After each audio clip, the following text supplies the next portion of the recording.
Jackson on the drive, kicks it out for Man. Man, three-pointer, bang! Oh, what a man! Magic down the middle, just what I thought. A hook shot at 12, good!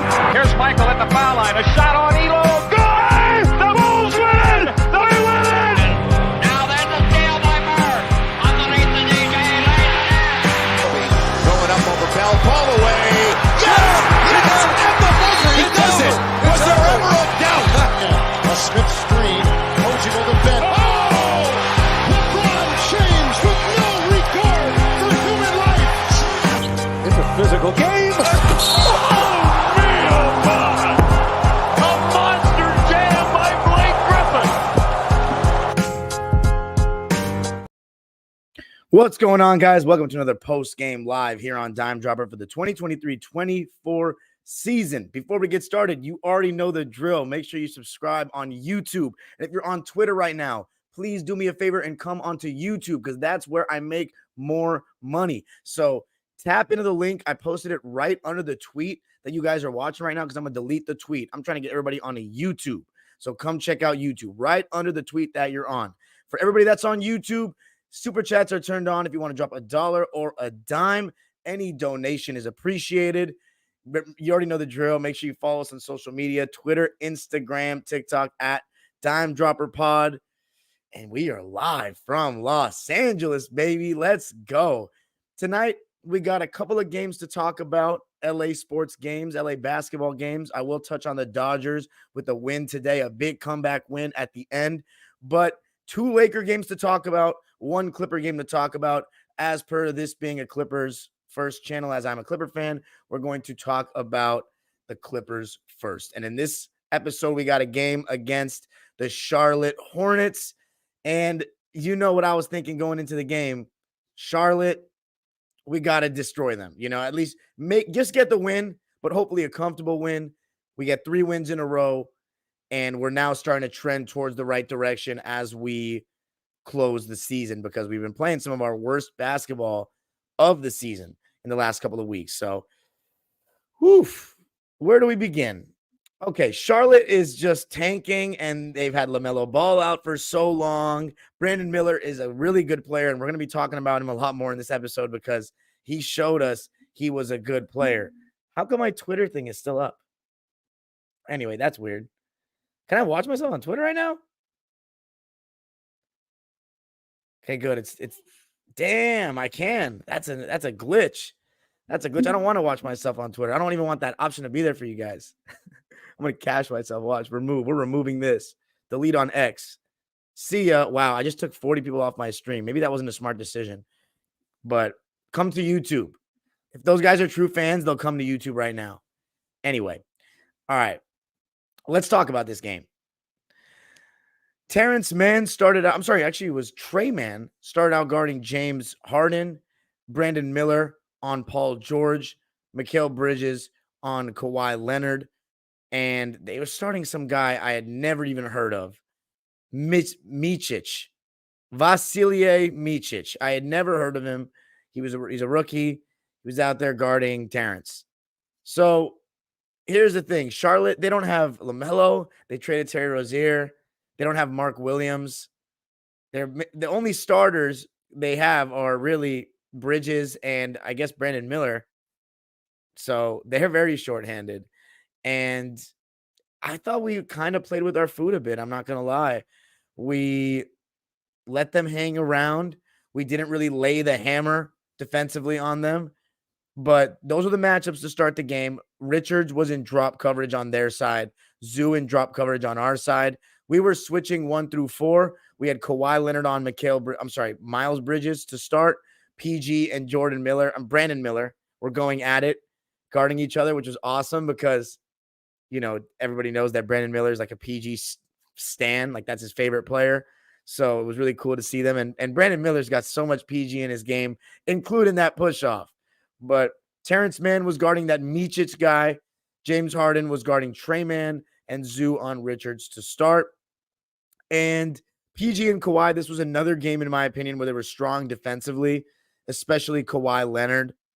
But Paul George is good as well. The last couple of games he's been called upon, he's been doing a good job guarding the ball. and solid in the passing lanes. Both of them very engaged right now and starting to be the best versions of themselves, or slowly getting to their peak performance right before the playoffs, which is absolutely huge.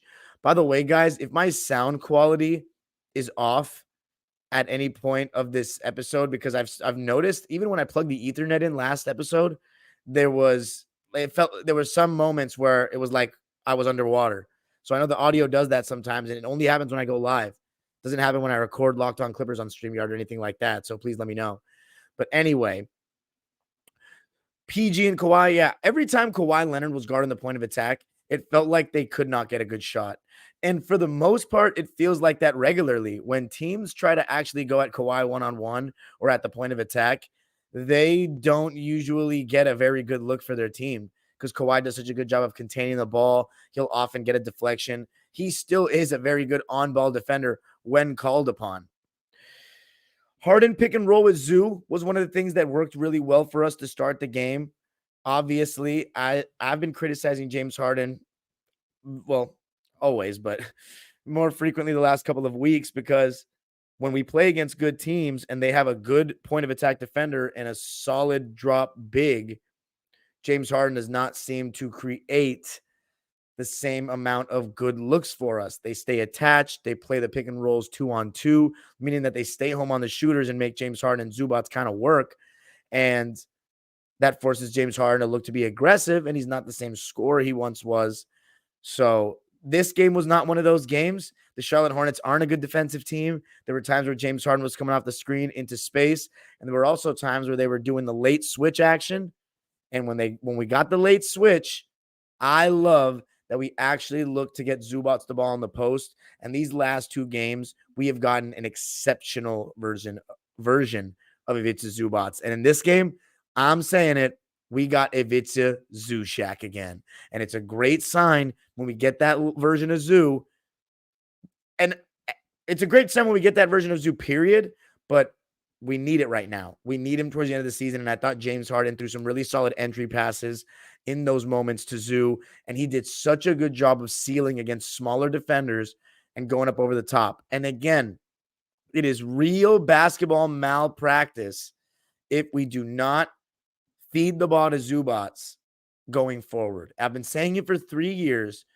I wanted a guy that we could dump it down to for an occasional jump hook or post move throughout Lob City. We did not have that with DeAndre Jordan. Now we have that. He's actually bad. Besides rim protection, he's not nearly as good of a rebounder as DJ. He's nowhere near the athlete of DJ, but he's got way more offensive skill. So the fact that we don't really utilize that is very frustrating. And a lot of it comes down to, we can't give the ball down in the post to a role player. It's not efficient. I think that's a load of bullshit. If you have a good post player, it's not that inefficient. And statistically, if you look at Zoo, his post-ups are not inefficient. None of the eye test backs any of that up either. So it's just basketball malpractice at this point because role players in today's NBA just don't get it dumped off in the post. And I'm not even just saying, honestly, on switches, which they will be there, by the way. They will be there, especially if Kawhi puts Zoo in the action and teams think they have a big that's good enough to stay with Kawhi. Zubac, if we're looking to empower him, he can go over the top of these smaller forwards and even just forwards in general. And one thing that I think Zoo's been doing a much better job of is keeping the ball up high. That's a fundamental thing that is taught at at the youth level, keeping the ball up high. He's been doing a much better job of that recently. And you remember with Zoo, oftentimes he used to bring the ball down low and he was asking to get stripped or blocked. But when he's been keeping the ball up high, there was one time in this game where he got fouled too, because it's hard to guard it. It's hard to guard it without, flicking your wrist forward as a contest. So if it's a Zubac, I thought he was playing great on both ends. He was rebounding. He was deterring at the rim and drop coverage so well. This is all in the first quarter, by the way. Paul George, funny enough, started playing like an absolute bot in the first couple of minutes of the game. There was one time where he was in the corner and he dribbled off his own foot and threw it to Terrence Mann for a grenade at the end of the shot clock. There was another time where he pump faked for no reason and then got blocked, and he bricked his other shots. He was 0 for 3 to start the game and basically should have had a turnover.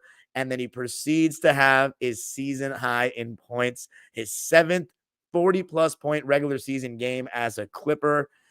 And it was just a funny turn of events because in the beginning of the game, I was like, oh my God, here this guy goes again.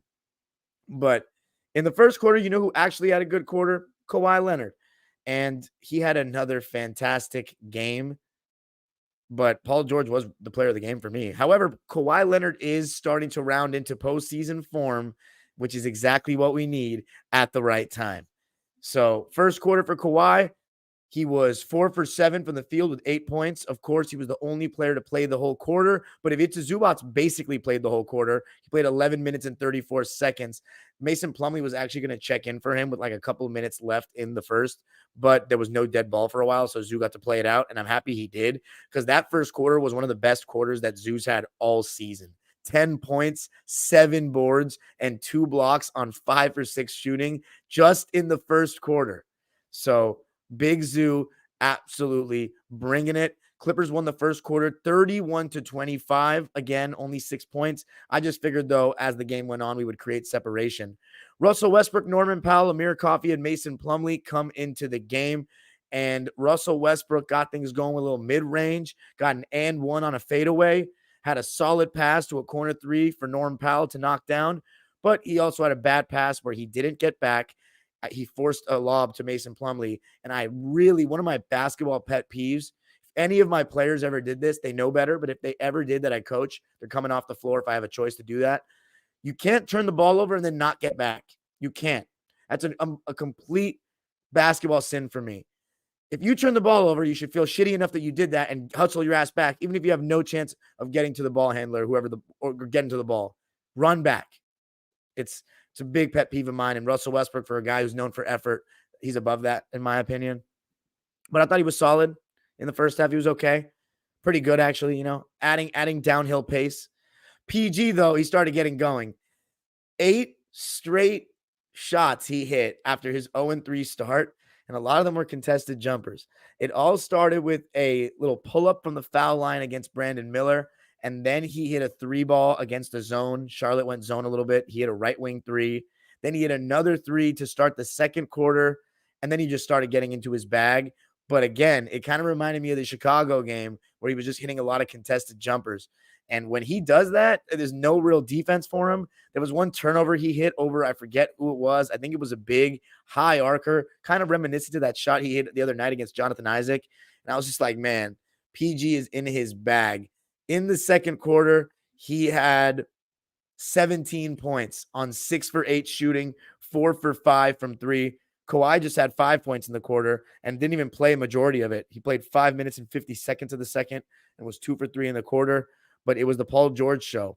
Absolute Paul George show in the first half. 22 points for him, 13 points for Kawhi. And then how about Ivica Zubac picking up where he left off when he got back in the game? He had 14 points and 9 rebounds at halftime. So thought he was doing a really good job as well.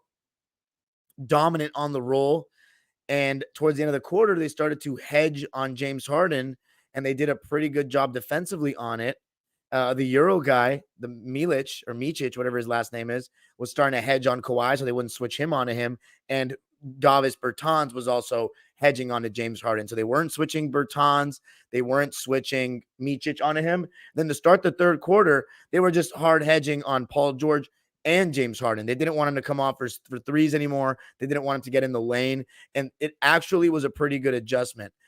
In the second quarter, though, we outscored the Charlotte Hornets 36-30. So we went into halftime with a 67-55 lead. The third quarter, though, they actually outscored us by 27-26. And I thought the hedging actually was successful for them, kind of slowed down our process, our ball movement. And it's partially because the ball movement slows down because we're not getting into the paint. We're not getting bodies to collapse. And that's where we get the kickouts and Norman Powell being able to attack closeouts, Terrence Mann doing the same, all that. Instead, it's kind of putting guys in those short roll situations. But if you do a good enough job defending the initial pass to that first guy, and you get the ball handler to make a pass sideways instead of over the top, then you have a much better chance of recovering. So that's what teams used to do throughout history more often than not, is hedge and recover. People don't do it now because they don't want teams to hit a bunch of threes. In college basketball, they do the same things. We got a super chat from Ty Lashaw. Thank you so much, Ty. $10. Says, as I said constantly, PG doesn't play well with Harden. With Rusto, he good one day. We got to discuss. Oh, no. As I said constantly, PG doesn't play well with Harden. With Rusto, he good. One day we got to discuss this. Interesting take. I think he definitely plays better with Russ, but I don't think he doesn't play well with Harden. I think today is a game where he played great and Harden played. So that's my rebuttal to that. As far as the Charlotte Hornets side of things in the third quarter, Brandon Miller, he was saucing it up. I mean, going at Paul George, had some step backs, had some threes, got downhill a bit. He really does remind you of a Paul George. His length, his skill, obviously not as strong as Paul George yet, and I don't think he's as tall, but he's athletic. He's good with both hands. He's got shot making from all distances, and I'm really looking forward to seeing him develop as a basketball player because right now there was a lot of controversy around that pick. Scoot Henderson was basically ranked as the second highest player all of last year. Charlotte Hornets come out last second, Brandon Miller, and you know what?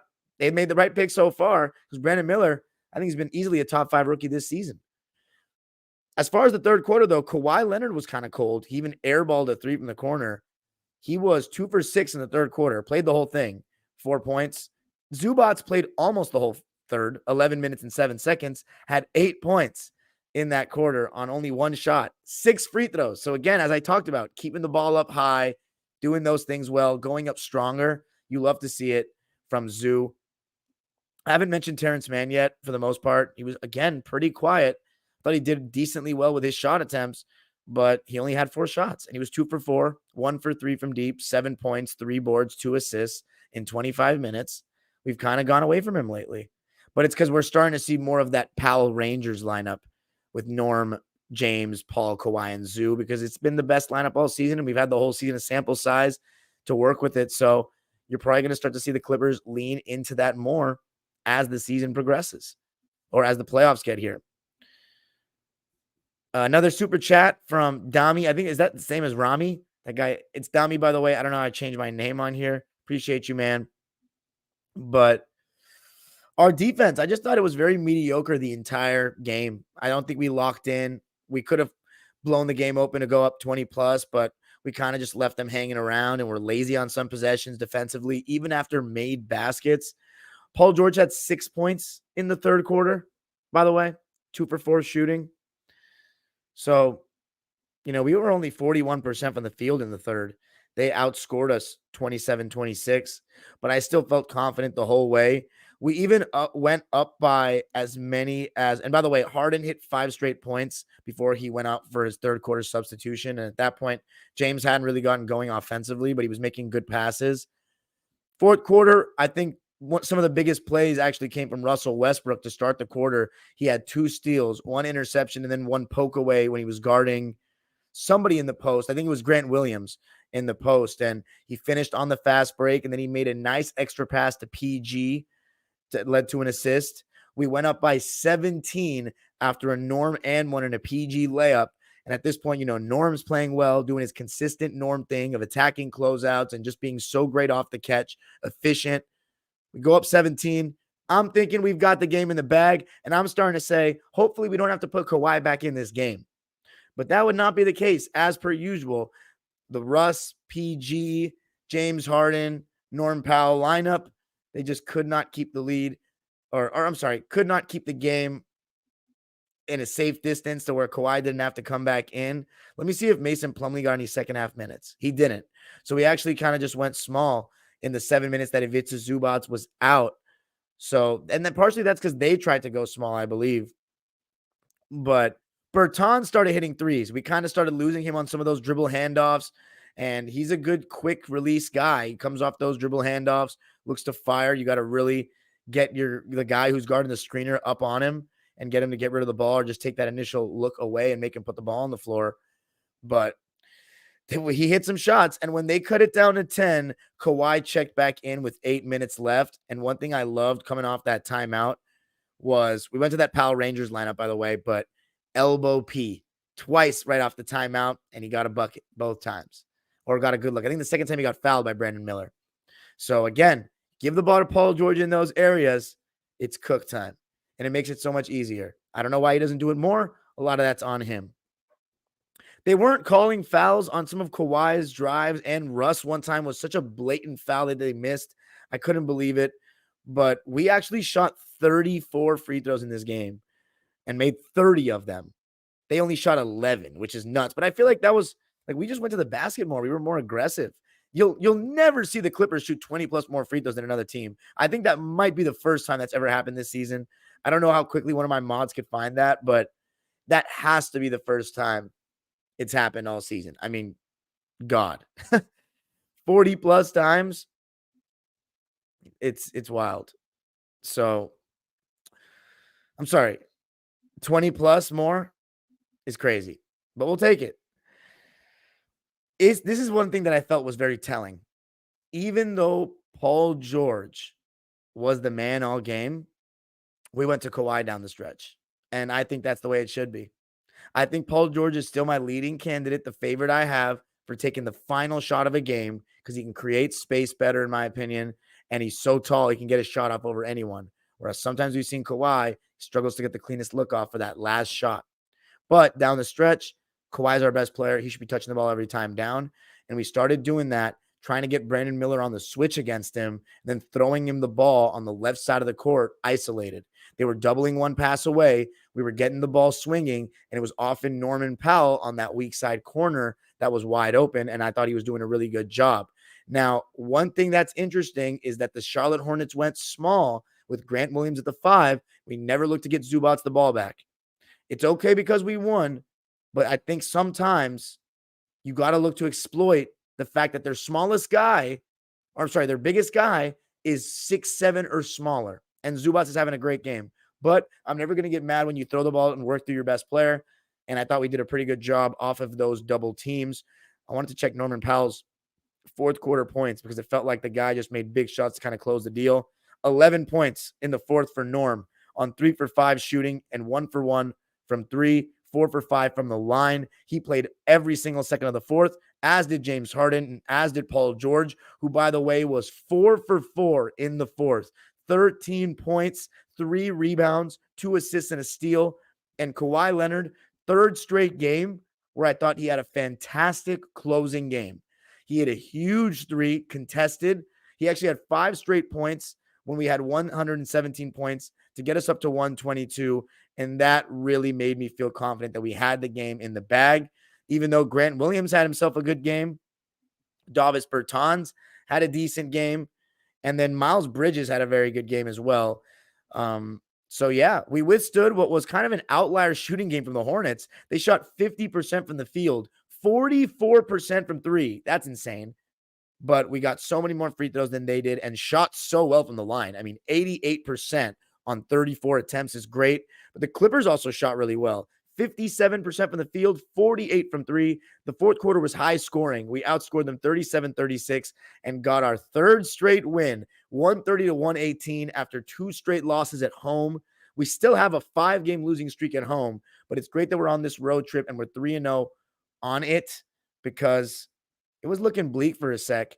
47-27 now on the season, 25-14 away from home with only 2 road games left. So the worst home road record we can have is 25-16, and that's a damn good home record. I'm sorry, road record in my opinion. Let's read the lines. The Hornets only went 9 deep. 7 minutes for JT Thor, 6 minutes for Bryce McGowens. They combined for 3 points. Not much to say about them.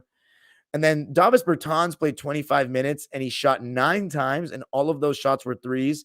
He went 5 for 9. So pretty good, 15 points. Grant Williams had a hell of a scoring game, and I actually thought he did a good job of attacking closeouts, which is one of his weaknesses.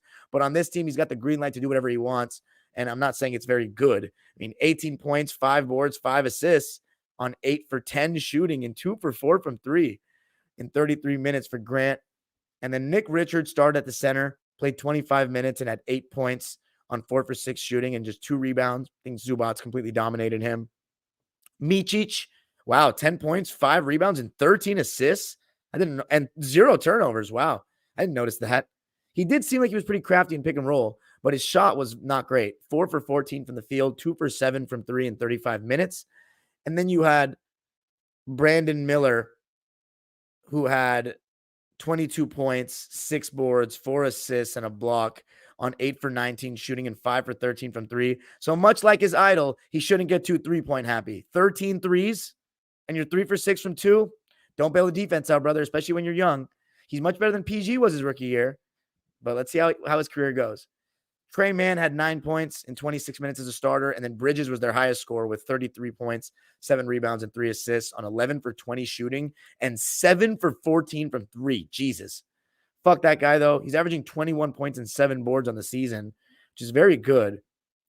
And he's shooting 46% from the field and 35 from 3. Let's talk about the Clippers lines. We went 9 deep with the same 9. And by the way, one of the big reasons why we're winning more lately, no PJ Tucker. I don't know why we started feeling bad for him and playing him, but he has no business playing real minutes for a championship contending team. It's just not, it's not smart. He doesn't do enough anymore. Sorry. As far as the 9 guys who played, Mason Plumlee, as I mentioned, he did not play in the second half. He had a donut, 2 rebounds and 2 assists and a block, 0 for 1 from the field in 7 minutes. Amir Coffey was the second lowest played Clipper with 16 minutes, 2 points and 2 assists on 1 for 2 shooting and 0 for 1 from 3. That one shot was a mid-range. I don't have much to say about Amir. He was a +7, but he was very quiet. Then you had Russ, who only played 20 minutes, but again, I thought he was pretty good. 11 points, 5 rebounds, 4 assists, 2 steals. He did lead our team in turnovers, by the way, with 3, but we did a good job of taking care of the ball. We only turned the ball over 10 times. They turned the ball over 9 times. Russ did have 3 of those 10, which isn't great, but he was a +9, and I thought he was making some things happen. 4 for 6. He was efficient. Didn't shoot a 3, which I like, and he was 3 for 4 from the line. So my fear with Russ is we're just so married to Harden. We're married to the Pal Rangers lineup because the lineup data was so strong, and we traded for Harden. So I don't know. I think Norman Powell should always be on the court at the end of the game, to be honest. I think Kawhi, Paul, and Norm should be the 3 guys that are like solidified because Norm's ability off the catch is so much stronger than everybody on our team, and he's so consistent, and he's our best percentage 3-point shooter. So he belongs on the court. It's about those other spots. And I think Zubats, if we're not playing against the team that cooks in drop coverage, then he belongs on the court too. But again, the playoffs, you're going to play a lot of teams that do. Norman Powell, actually, no, I'm Terrence Mann first. I already mentioned his stat line. As far as Terrence goes, again, I don't think he had a very good defensive game. He's kind of detached when he's getting over screens at the point of attack. A lot of times we have to have Zeus switch on to who he's guarding in that late switch because he is detached. So I'm going to repeat this, and I'm the biggest. Terrence Mann's my favorite player in the NBA. We haven't had a good defensive Terrence game in a while. He's been decent. He's been okay. He's been solid. He hasn't had a great defensive game in a while. So I'm hoping he can step it up. It'll be interesting to see how many minutes he gets going forward as we get closer to the playoffs. But I trust Terrence Mann closing games as well. Norman Powell played 26 minutes. He had 16 points on 4 for 11 shooting, 2 for 5 from 3, and 6 for 7 from the line. So actually not the best shooting game from Norm from the field, but he still shot 40% from 3 and 6 for 7 from the line. You'll take that all day. Consistent double figures from Norm. You got to love that. And then our starters, Zubats, 33 minutes played, one of his best games of the season, 24 points, 12 rebounds, an assist, and that assist came from him getting double teamed in the post and feeding Kawhi on a nice cut. 3 blocks as well, 2 turnovers for Zoo. He was 7 for 8 from the field, and how about my favorite stat of them all? 10 for 10 from the line. Are you kidding me? Let's go. If it's a Zoo, that ain't Shaq. Let's go if it's a Zoo Jokic. Zukic? Man, 10 for 10 from the line? That's got to be a first for him in 33 minutes of play. He was exceptional, and the fact that he's starting to play so well heading into the playoffs is what we need. These last 2 games, he's been great. It is the Charlotte Hornets, but confidence matters for someone like Zoo because he has very wavering confidence. We need to continue to throw him the ball in the post, or the coaching staff completely deserves to be questioned top down. Seriously. I mean, this guy has a left-hand jump hook now. We wanted him to have a left hand for years. He could never spin over his right shoulder. Only he could spin over his left. And now we can empower him. James Harden played 36 minutes and only shot 3 times. He had 6 points, 6 boards, 10 assists, and a steal. No turnovers, though. So 10 assists to 0 turnovers is good. Defensively, I thought he was quiet, pedestrian, not too bad, not too good. He shot 33% from the field, and all his shots were threes. He was 3 for 4 from the foul line. Look,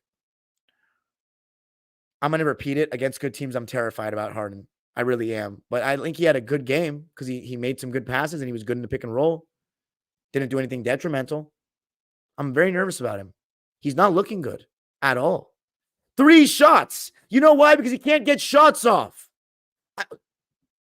I want my team to win a championship so bad, but I swear to God, everybody is if he plays big minutes in the playoffs, we're not winning a championship. I promise he's gonna fuck it up. And when I say I told you so, when we lose, you're gonna say, what should we have done though? Just go with Russ as a starter? Yes. Because if we had such a bad finish, that would make put more pressure on Florence Frank, who, by the way, sat on his hands during the trade deadline and has really hurt our team with that. So he deserves to be questioned massively if we don't get it done. We beat the Charlotte Hornets. Let's talk about 2-1-3 because that's the bright spot of this team. I don't want to raise my blood pressure talking about Plumber Jim. Kawhi Leonard, 23 points, 5 rebounds, 2 assists, 2 turnovers, 10 for 19 from the field, 2 for 5 from 3, 1 for 2 from the foul line. By the way, his 3rd blow-by of the season from the top of the key. It was nice. I forget who it was against, and he went in and dunked. Beautiful. Looked like he had some pop. 2 straight games in a row with the blow-by. 3, and when I say blow-by, I mean blow-by from the top of the key in isolation. So, and fully getting by the guy. 3rd time all season, which again tells you how little Kawhi blows by guys. He can still get to his spots though, even if he's ice from the top of the key. He can still get guys on his hip, but I'm talking straight, clean blow-by where he's behind him. He doesn't do it very much. He doesn't get the step like that anymore. But he's starting to seem like those legs are coming back. And right before the playoffs. And here's the thing. Our defense was still very lazy. I thought a lot of it was just, oh, they're not very good. So like we're straight. But I don't want to develop bad habits because we've been developing some. But we've won 3 in a row. That's huge. We got 8 games left. We still could get the 3rd best record in Clipper history. It's trending in the right direction now. 3 wins in a row. Confidence is everything. Kawhi, though, I thought he had a really good game. And the fact that we've seen him close a game strong 3 games in a row, that's huge. Because it's all about closing in the playoffs. And we've seen Kawhi have his struggles with seeming like he doesn't have legs at the end of games. But last 3 games, it's looking good. Paul George, though, this first 40-point game of the season, 41 points, 7 rebounds, 4 assists, and a steal. How about 0 turnovers? That might be my favorite stat of the night for him. And he shot 67% from the field, 14 for 21, 8 for 12 from 3. Oh, my God, 67 from the field and from 3 in 40 minutes. The dude was scorching hot, and that's what he can do. And it's nice to see that after a rough game against Orlando. So good job by PG. We'll take the win. It wasn't super smooth, but all that matters is the W at that point. Now we're going to be talking about Lakers versus Pacers before we talk about Lakers versus Nets. All right, but before we do that, I'm going to look at some comments. So let's see what you guys got. Young Dime coming in clutch. I'm honestly contemplating if I should have left that Twitter portion of the live up. I like funneling everybody into this, but I am making money off Twitter now. But I want 10,000 subscribers. So maybe like leave it up for a little longer, get people attached, or get people drawn in, and then cut it off. So maybe that's my new goal. Let's see. Okay. Let me write down who's here. What's up, JA? If you guys are on Twitter, by the way, and I don't know your handle, please type in your handle. No. The Great One, 2323. You're on Twitter, aren't you? The Great One? I believe you are. Stu says, go Clips. What's up? Camicelli, what's going on? Says, Dime Dropper fam. What's going on, brother? Renzo the Gamer, 2 nights in a row, he showed up. Appreciate you, Renzo. He goes, it looks like we're going to play either the Mavs or the Pelicans since the Kings lost players due to season injuries. Which match would you prefer? I've been asked that question so much the last 24 hours, and you know what? I'm going to have to do an episode on Locked On Clips on it. Right? Says, need that Clippers-Mavs first-round series once again. This time, Luka has Kyrie. I know you guys, you neutral fans, want that bad. Empire Jeff, what's going on, guys? Everybody go subscribe to Empire Jeff's channel. He's also an LA sports content creator and I love that. What's your football team, Jeff? Peter Boone, my Belgian brother. What's going on? What's up, buddy? Says it's your Belgian buddy. Stratos, 2 nights in a row. Stratos is becoming one of the biggest diehards we've got. Says, I'm glad PG and Zushak had awesome games. Austin kicks ass, says Dime. What's up? Cameron Asili says, will Edie be a lottery pick? I don't know. He's dominating, though. The numbers he's putting up are crazy. I'm really worried about Harden. I need this dude to be better. It's getting embarrassing. Don't get your hopes up. Anyway, what's up, Dime? It's Dami. Who's Dami? Is that Rami? Kawhi, Russ, and occasionally Man are only good POA guys. And Amir. Stratos says, still worried about Harden. Only took 6 shots. Wait, did I get that wrong? It says he only took 3 shots, bro. Didn't take 6 shots. Took 3 shots. What's up? Do you think Harden needs to find his shot in the playoffs or just make sure he plays and not turn the ball over? We're going to need more than 10 points if we want to win a championship. We traded wings for him. We traded things for him. We need him to be at an all-star level or we're not going to win a championship. Anyone arguing over Zoo post game is crazy. The only real issue with Zoo is his rebounding. I feel you. Do you still think the MVP should be either Joker or SGA? Yes. No, I don't think Luka should win. Not over Joker. If I had the vote, I would vote SGA. SGA might be the first seed. That's crazy. I don't really like giving MVPs to players on lower seeds because usually lower seeds lose in round 1 or 2. And when they lose, people are going to say, oh, he didn't deserve it, like Jokic in 21, and 22. But hey, maybe Luka can actually win the first round this year because we picked them if the matchup against Min or OKC. Spino says, flying from Toronto to LA for the playoffs. Got to get on a post-game playoff interview with you. That's my checklist for when I go. Wow. Amazing. That's going to be dope. Absolutely, dude. Kyle's takes. The Mavs are the 5th seed and would face the Clippers if the playoffs started right now. Who you got in that matchup? You know, speaking of rookies, I'm kind of disappointed with Scoot's rookie year, but I didn't lose faith yet. I feel. One thing I want to look at one day is when a top pick has a bad first year, what's the chances that player ends up being a bust? Good question. Our defense has been food for a while now. Yeah, but it was better against Orlando. Damn, Raid. I would pick the. By the way, if you guys didn't check out my live about Juju Watkins and USC, UCLA women, Clippers Magic, you guys got to check out that one yesterday. I timestamped everything. Caitlin Clark talked about it all.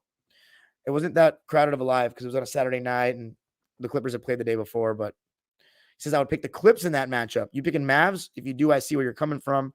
Mavs playoff position still isn't 100% clear though. But if I were to predict, I'm picking 6th. And if they're 6th, they could match up against OKC or Minnesota, and I'm picking the Mavs in both matchups. Why do you think the last minute they were intentionally fouling? I don't know. They thought they could get back in it. Question, what's your standard of when a draft pick is eligible to be called a bust? 3 years. Oh, for pick-wise? I'd say lottery. Yeah, lottery. You played a scrub team, but congrats. What am I supposed to do? Be sad about it? What do you think, though? When a top draft pick has a bad rookie year, what are the odds? I don't know. I'd have to really think about that. Salute, Dime Dropper. I heard your name. Where? I know it's hard to predict draft results, but in your opinion, what do you think is your solution to lessen teams drafting busts? I don't know. That's all in scouting, bro. Hey, everyone. What's up, Daniel Berry? It says go Lakers. 2 straight days of Daniel Berry. Everyone like and subscribe. Uzair Khan. By the way, if you guys are noticing my new mics in the vlogs, that's all because of Uzair Khan. Speaking of bust allegations, Jalen Green finally decided he didn't want to be a bust. Facts. Oh, man. I need the Mavs to take y'all out in round 1 just to see you go off. Chill out. If y'all don't get it done this year, will you be angrier than 2020? Yeah, no, but you'll see. I think so, Kyle, because the expectation for this team is chipper bust, and the Clips are a super team. Yeah. Aloha from Hawaii, brother. What's up, Johnny Blaze? Very important to end the season well. But I'm high on Dallas. I think Dallas can at least make a second round this playoffs. It'll be funny if the Lakers somehow advance further in the playoffs. I feel it might. Yeah. Do you think at the end we'll rest if we lock in 3 or 4? I don't know if we'll be in that position, bro. All right, time to talk about the Lakers. All right, ready? It's Laker time.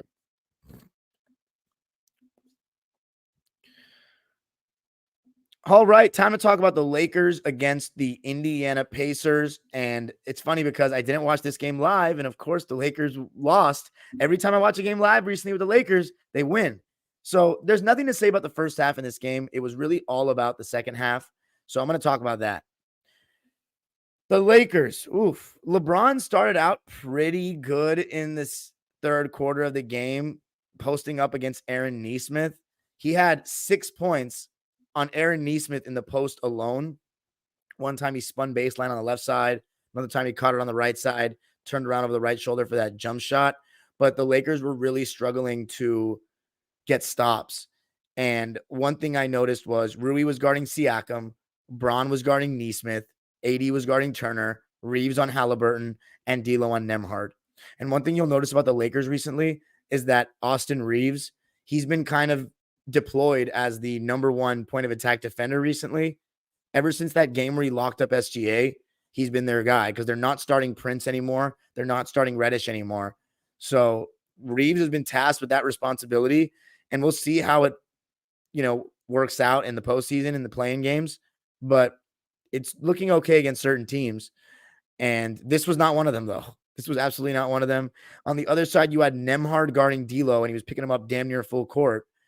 Tyrese Halliburton on Austin Reeves, Miles Turner on Anthony Davis, Aaron Neesmith on LeBron, and Siakam on Rui. And one thing I noticed was that the Pacers were not switching Tyrese Halliburton onto LeBron. So they were just showing and recovering. And several times LeBron didn't release the ball to Reeves in that short roll. And I also don't think Reeves is used to popping out or rolling as the screener with like purpose, like with like, okay, come give me the ball. I want it on the move. He hasn't shown that yet for me, at least in my eyes. And LeBron also just kind of lagged on looking to get him the ball. He was just kind of waiting for them to recover and then trying to go one-on-one again. But when Spencer Dinwiddie came in for D'Lo, the Lakers were kind of switching 1 through 5 when Turner came out. So like when Jalen Smith was in, they had Spencer switch onto him and AD switch onto the perimeter. And the problem there is not really AD switching onto the perimeter. It's Spencer and those guards guarding down low. And one thing I thought that was big time for the Pacers in the third quarter was Pascal Siakam constantly getting downhill, whether it be in transition or when he saw a smaller defender. And again, I think that move is really going to help Indiana and takes them to another level, because before they had no chance of winning a playoff series. And now I think they might. They having a second star, and he is a star to me, Pascal. He wasn't a star this year, but last year he was picked as a replacement. He had the best season of his career. In 2022, he was fantastic as well. He was robbed of an all-star appearance that year. So Pascal, he's going to be big for them. I think he had 8 points in the third quarter, but let me just double check. He got to the line a bunch. He had 10 points in the third. 10 points, 4 rebounds, 3 assists, and a steal, and 0 turnovers in just one quarter. It was a tough one. The Lakers shot 35% from the field in the quarter and 1 for 9 from 3. And at one point, I thought that they were just taking some really rushed threes.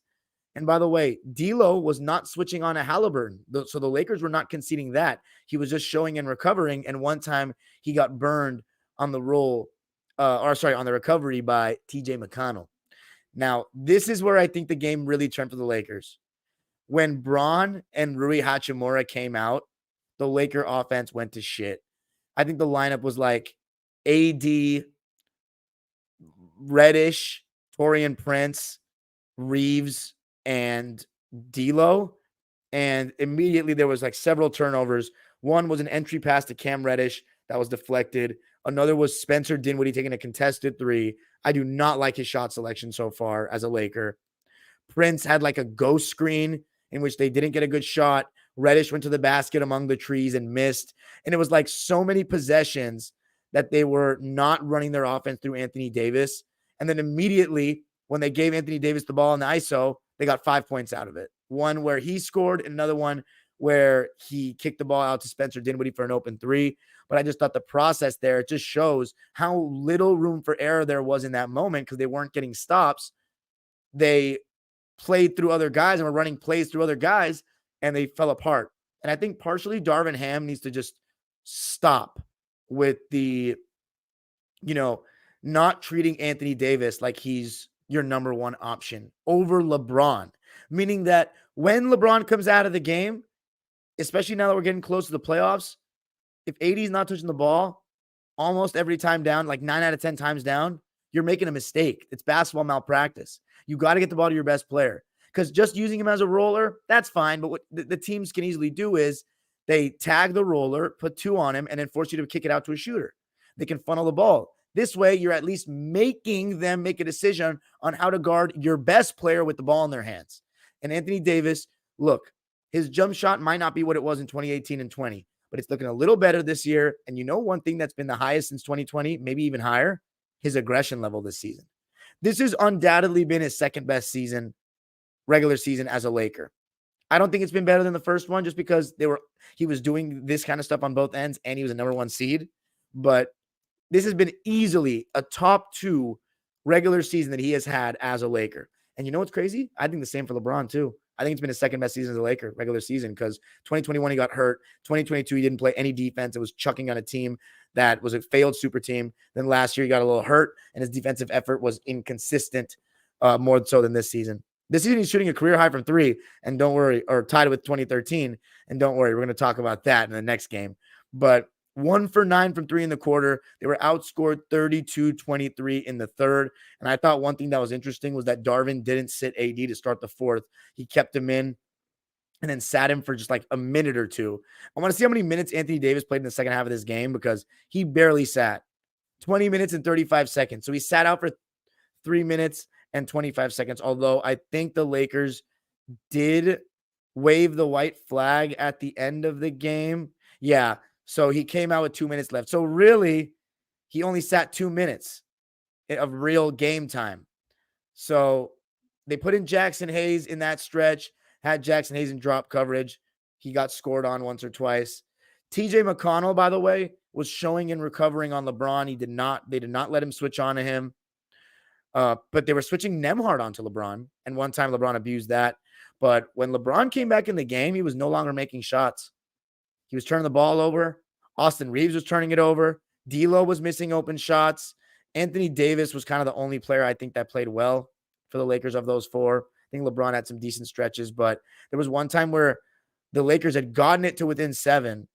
And they were, by the way, they were switching when Hayes was in the game. The Lakers were switching 1 through 4. They're switching 3 through 5, which a lot of teams do because bigger forwards are trusted to guard bigs nowadays. And it's really about if you have your big that can guard a forward. If your big can guard a forward, the teams will have no problem switching to 3 through 5 pick and rolls because there's not that many good post up bigs in the NBA. But again, everyone's more skilled now. No one looks at that part of it.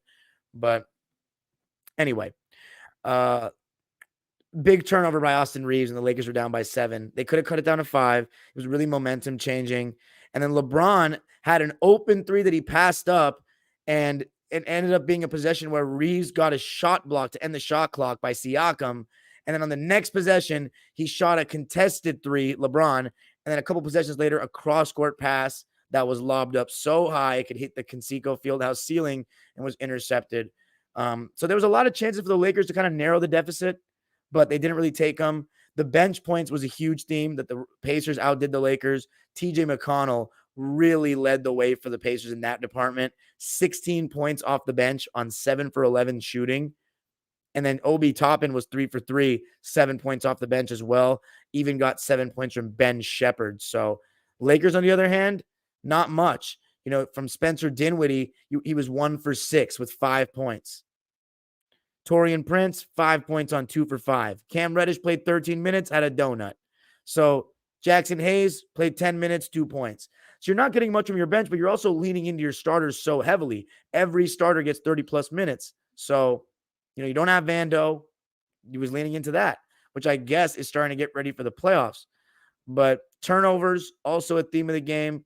Lakers had 16 of them.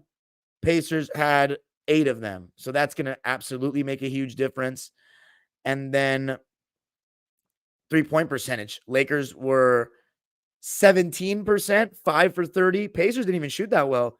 32%, 10 for 31.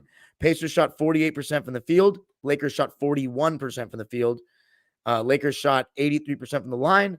Pacers shot 93% from the line. And the Lakers shot 4 more free throws than them.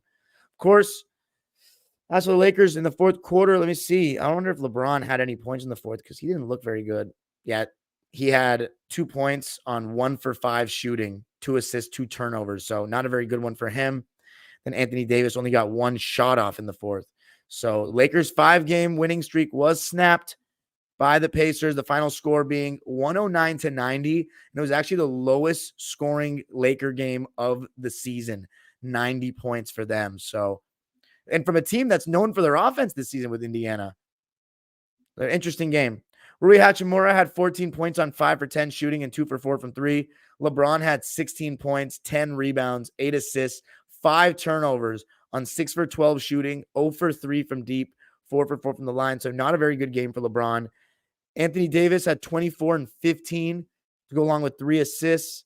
He did have 3 turnovers, though, but he was 9 for 17 from the field, 0 for 1 from 3, 6 for 7 from the line. Again, I think he was the only one that was good, but only 1 shot in the fourth quarter is not enough. And then D'Lo and Austin Reeves weren't great either. Reeves, 16 points, 13 rebounds, though, 6 assists, 5 turnovers. So between LeBron, AD, and Reeves, they had 13 turnovers. Reeves was 7 for 16 from the field, 1 for 7 from 3, 6 for 9 from 2, only 1 free throw attempt. And then D'Lo, he had a rough one, and he's been amazing lately. So it was bound to happen. 6 points for him, 5 assists on 3 for 14 shooting, and 0 for 6 from 3. But now let's get into Sunday's game, the last game we're going to talk about, and that's the Lakers and the Nets. And this game was absolutely a blowout and a nice response by the Lakers. They began the game up 15-0, and at one point in the first quarter, we're up 31-7. They led by as many as 26 in the game. And the Nets, if you want to wonder why they're not doing well this season, their offense is terrible. Mikal Bridges, that 26 points per game he averaged last season after the trade, that was fool's gold. Now that he's had a whole season to get schemed, he's not even the best scorer on their team. That's Cam Thomas. He's a solid 20 points per game guy on a bad team, Mikal Bridges. So what you know is he's a third best player on a championship level team. I think that's what he is. And as a first option, he's not even getting you to the East playing. So he just doesn't have enough of a bag, not enough wiggle in his game, not enough shot making ability, not a good enough handle. So very good player, though. Very good player, but him as your number one option, not great. And then defensively, they've been kind of a letdown. Obviously, have fired their coach. At one point, they were a 500 team earlier this season, and then Spencer Dinwiddie was apparently trash, and they went in a different direction. So I really don't know what direction they're going into. They traded picks for James Harden, but then they traded for KD. I'm really not sure. Maybe we get my boy Caleb from the Brooklyn Netcast to come talk about their season. It's been an interesting one. Let me know in the comments. Would that be an episode that interests you? Because if no one's going to watch, I don't care. But what went wrong with the Nets this season? Does that interest anybody? Because if it doesn't, I won't even ask him. Love Caleb, though.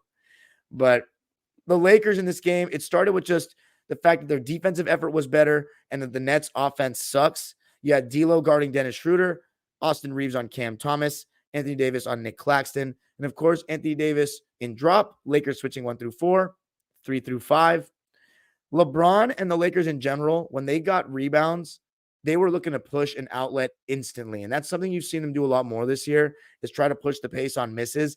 And when LeBron gets into his outlet pass bag with AD contesting on the perimeter and then running out, it is so hard to stop because AD actually does a really good job of running the floor and sealing. And LeBron's obviously a very on-point, accurate outlet passer. So the Lakers are really abusing the Nets with that to start the game. And Rui Hachimura just continues to play such good ball, attacking closeouts and working very quickly off the catch. He's getting more and more confident in that three-pointer since he's been starting, but also attacking closeouts and finishing and using his size. So Rui thought he was playing really well. Gabe Vincent returned in this game for the Lakers. I thought he was okay. It's going to be, you need a couple of games to judge him, but interesting timing to get him back. He had 2 points on 1 for 4 shooting and 0 for 2 from 3. Got a rebound, got an assist, got a steal. Played just 14 minutes. And you even saw Colin Castleton getting minutes in this game instead of Jackson Hayes. Jackson Hayes didn't play. They said injury or illness. I don't know. Is it an injury or is it an illness? Castleton played 5 minutes and 46 seconds, had 3 fouls, a donut, a rebound, and a steal in those 6 minutes.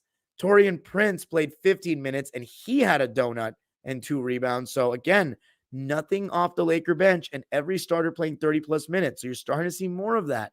I wonder when Christian Wood's going to come back and Vando, what's going to happen to them, because can the Laker fans, let me know in the comments, can they win a series without Vando? I'm not sure. I truly am not sure. But how many bench points did they get? 2. They literally got 2 points off their bench. Spencer Dinwiddie, I got to say this about him. He started out decently defensively as a Laker. That part's been actually above average. But offensively, he takes bad shots. He doesn't hit any of them. 0 for 2, 0 points in 21 minutes. Both the shots were threes. Laker fans, let me know what you think of Spencer Dinwiddie so far. But first quarter was just brutal. The Nets offense is just so bad. Let me just look at the field goal percentage for them in the first. 19% from the field, 1 for 8 from 3. Lakers didn't shoot great from 3 in the first, but they shot 46% from the field. Anthony Davis had 13 points in the first quarter. He was dominating, 5 for 6 in the field. And again, being super aggressive one-on-one, getting really physical, going right into guys' chests. Because again, he even knows that, you know what, the jumper's not what it used to be. I'm not as fluid as I once was. I'm not as quick as I once was. But let me bully these guys into more of a small ball NBA. And the dude's been doing it all season, and he's been very healthy this season. But Lakers outscoring the Nets by a score of 31-11 in the first quarter. Second quarter, you started to see Cam Thomas hedging and recovering on LeBron, but Dennis Schroeder was switching, and LeBron hit 3 threes in a row. He went for that fourth one. It wasn't close, but when you see LeBron hit 3 threes in a row, that's always my test for him. He hits 2 in a row sometimes. When he hits that third one, he's really hot. He had 3 threes in the second quarter. He played the whole second quarter, and he had 11 points and 3 assists in it on 4 for 7 shooting. And it felt like at one point of that quarter, he was just toying with the Nets. And the Lakers were lights out in the quarter, led by him. Reeves was 3 of 4 in the quarter. D'Lo was 2 for 3 in the quarter. AD was 3 for 4 in the quarter with 7 points and 7 boards. Rui was 3 for 3 in the quarter. So the Lakers shot 71% in the second and 50 from 3. But the Nets shot 54% from the field and 50 from 3. And Mikal Bridges and Cam Thomas played that whole quarter and combined for 14 points between the two of them. So you started to see that the Nets started out hot, started out 6 for 6 to begin the quarter, but LeBron and AD were just putting on a clinic. And D'Angelo Russell, he actually at halftime had 2 steals, both of them on interceptions. But the Lakers were up 67-44 at the half, only outscoring the Nets by 3 in the second quarter. But Anthony Davis had 20 points and 8 boards at halftime. Austin Reeves was playing such great 1v1 defense. So again, on the subject of Austin Reeves, he has been guarding one-on-one really well recently. Really well. And yeah, but that's basically all I got for the first half of the game. D'Lo had 8 points at half, Reeves 10, Rui 12, and then LeBron and AD had a combined 35. Third quarter, I mean, Mikal Bridges, the amount of shots it felt like he was missing, I don't know. He was 1 for 3 in the quarter, but it just felt like every time I saw him take a shot, it felt like he missed. Lakers actually didn't have a good third quarter. Very similar to the Indiana game, and funny enough, they scored the exact same amount of points. 23 in the third, just kind of exchanging buckets, and the Lakers turned the ball over 11 times in the third. So they got, I wouldn't say they got the Nets back in it, but they kind of gave them a little bit of a lifeline. LeBron continued to heat up, though. 2 for 2 from 3 in the quarter for the King. 3 for 3 from the field. They lost the quarter 35-23, but they shot 50%, the Lakers. It's just those turnovers killed them. And then in the fourth quarter, Cam Thomas started getting hot. They cut the game down to 8. He had 9 points in the fourth. And then LeBron James happened. 17 fourth quarter points, 4 consecutive threes. And he hit one that was falling away from the left corner. He does not hit shots like that normally. Stu Lance even said it. When he's hitting it like that, you know he's hot. And then he hit a 3 with the ball in his right hand. And he even talked about it on his Mind the Game pod. And I've been saying it for years before that pod. See, people don't believe me when I say I have a PhD in Bron. You could have heard me say it. He doesn't like shooting shots going to his right jumpers or with the ball in his right hand. But when he's really hot and he does it and he makes it, that's how you know he's scorching. And he was. So he was feeling it and putting on a show for all the LeBron stands in attendance. And by the way, everybody wants to talk about, look how many Laker fans are at a Clipper game. Of all my years, since Lob City, find me one Clipper home game against the Lakers where the Lakers are on a run and the whole crowd rises and starts cheering like that, like it's a Laker home game. You will not find it. You'll only find the crowd rising at the end of a close game. You'll never find it. We don't get taken over like that. That was LeBron Stanville.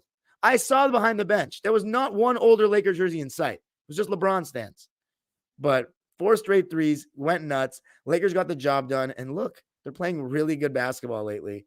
And they're on the Sacramento Kings' tails. And with the injury to Malik Monk and, of course, Kevin Huerter, it's very possible the Lakers get that 8th seed. I want the Lakers to play against the Warriors in a rematch so one of them goes, and it'd be hilarious.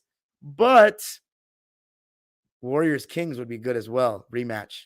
Then Lakers Suns. But I'm afraid the Lakers will win that and just get right in the playoffs. I want them to struggle. I want them to sweat. But let's read the lines. There's no need for me to read anything that Brooklyn does.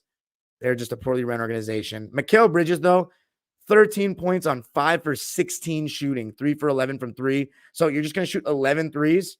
All right, Mr. Midrange. Cam Thomas had 30, 8 for 22 shooting, 4 for 7 from 3, 10 for 12 from the line. So he actually shot well from 3 in the foul line, but not from 2. Dennis Schroeder had 14 points on 5 for 12. Trendon Watford had 15 points, 8 rebounds on 7 for 10. It's interesting that Lonnie Walker doesn't play anymore. He had a really good start to the season, and then he slumped, and I guess just doesn't play anymore. I don't get it. Lakers starters. Spencer Dinwiddie. I'm sorry, he didn't start. Austin Reeves. I thought he had a very good game, especially defensively and just doing a little bit of everything. He had the highest plus minus of any player on the floor with plus 26, 12 points, 7 boards, 6 assists, 1 steal. Definitely the best scene of Austin Reeves' career because of the way he's closed it out. 5 for 11 from the field, 0 for 4 from 3. So 5 for 7 from 2. 2 for 2 from the line. D'Lo, solid bounce back game for him in his former home. 18 points, 6 rebounds, 6 assists, 4 steals, several interceptions. Did have 4 turnovers, though. And he was one of the guys turning the ball over a lot in the third. 6 for 13 from the field, 4 for 11 from 3, 2 for 4 from the line, though. That's weird. And then Rui Hachimura, another really solid game. The dude's just playing such good basketball lately. 20 points, 10 rebounds, 4 assists, a double-double, and a block, and no turnovers on 8 for 12 shooting, 1 for 4 from 3, 3 for 4 from the line in 37 minutes. It's just so weird how long it took Darvin Ham to play him more. You know, I think I'll say this, Darvin Ham, if he had a better coaching season, the Lakers could be in the top 6, but I don't think they'd be any higher than 5, personally. AD, another strong night at the office. I said he was the 10th best player in the NBA going into the season, not counting Kawhi because of his injuries, but he's only making me look good that he's top 10 so far. 24 points for him, 14 boards, 3 blocks. He did have 4 turnovers, though, on 9 for 12 shooting, 1 for 3 from deep, 5 for 6 from the line. Dude's been a beast. Then LeBron was my player of the game. 40 points, 7 boards, 5 assists, 4 turnovers. Listen to this. 13 for 17 from the field, 9 for 10 from 3. Oh, my God. I think it was the most threes he had ever made in one game. Good for him. 5 or 6 on the foul line. He's shooting a career tie around the same he shot in 2013, his career high from 3. That percentage is going up after this game. But big win for the Lakers. They're playing really good ball of late. And now I'm going to close it out with the Dodgers. So I really did not know much about our starting pitcher tonight, but another game where one of our starting pitchers, does pretty well. And it was a big time that we got to come back. I actually didn't really get to watch the game, but sometimes, with baseball, it's one of the sports where looking at the box score is like way more accurate representation of the game than other sports. But let's look at this guy up. Gavin Stone. So again, I'm guessing somebody from our farm system. Good to see. 6'1", 25 years old, only a couple of months younger than me. We'll take that. We'll take his performance in this game. 5 innings played. Oh, no, he didn't. He allowed 3 runs. So he was whatever. Yeah. Let me know what you thought of him, Dodger fans that watched him. Allowed 7 hits, 3 earned runs. Alex Vesia came in and allowed another run. Then the fact that we came back from 4-0 down. Theo Oscar. I like what I'm seeing so far. Home run in this game, 2 RBIs after that good game he had in this series 2 nights ago. And then this was an interesting game. Shohei went 1 for 4. Got a run, though. Had that ground rule double that he ended up scoring on. And then Freddie was 0 for 3. Mookie was 0 for 4, even though he's been killing this season. But Brass Muncy, how about that? pinch hitter, came in, home run to give us the lead. 2-run bomb. So big time there. James Outman getting the other RBI and the save from Daniel Hudson. So good to see the save. 1-2-3, ninth inning. And damn, that's crazy. We only had Daniel Hudson for 3 games last year. So he's already played as many games this year. It'll be interesting to see how he goes going forward. But that's it for me in this one. Dodgers move on to 4-2. Now to the live subscribers waiting patiently in the chat. When will my next live be? I don't know, but the next time you'll see me will be Basketball and Figueroa on Tuesday with Edwin. Peace. Everybody have a great rest of your week, I guess. Have a great week. All right. Let's check out what we got.